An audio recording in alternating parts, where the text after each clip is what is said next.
पी-सी-ओ-डी, पी-सी-ओ-एस आटोक्यात ठेवण्यासाठी तुमच्या लेव्हलला तुम्ही काय करू शकताय, तर त्यातला सगळ्यात महत्त्वाचा भाग आहे आहार. आहाराविषयी आयुर्वेदात पथ्य आणि अपथ्य अशा गोष्टी सांगितल्या. म्हणजे ज्या खाल्ल्याने तुम्हाला काही त्रास नाही होणार, त्या म्हणजे पथ्याच्या.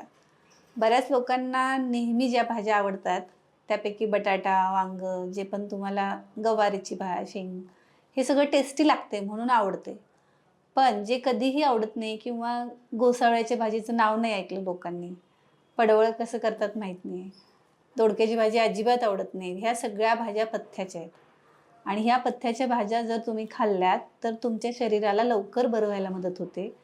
त्यामुळं जर तुम्हाला कमीत कमी औषधं घ्यायची असतील आणि लवकरात लवकर बरं व्हायचं असेल, तर आहारामध्ये बदल करणं हे अतिशय इम्पॉर्टंट आहे. त्यामुळे प्रत्येक फास्ट फूडमध्ये तुम्हाला बघायला मिळालेला बटाटा हा अपथ्याचा आहे.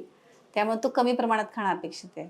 शिवाय कोल्ड ड्रिंक्ससारखे ड्रिंक्स, जे पण फास्ट फूडच्या बाहेर तुम्हाला स्टॉल्सवरती मिळते आणि खायला फार मज्जा येते, त्या सगळ्या गोष्टी अपथ्यामध्ये जातात. कारण त्याच्यामध्ये अतिप्रमाणात तिखट, आंबट, खारट ह्या चवी असतात आणि त्या तुमच्या दोषांना बिघडवायचं काम करतात. त्यामुळे जर तुम्हाला बरं व्हायचं असेल, तर आहारावरती कंट्रोल करणं हे मस्ट आहे.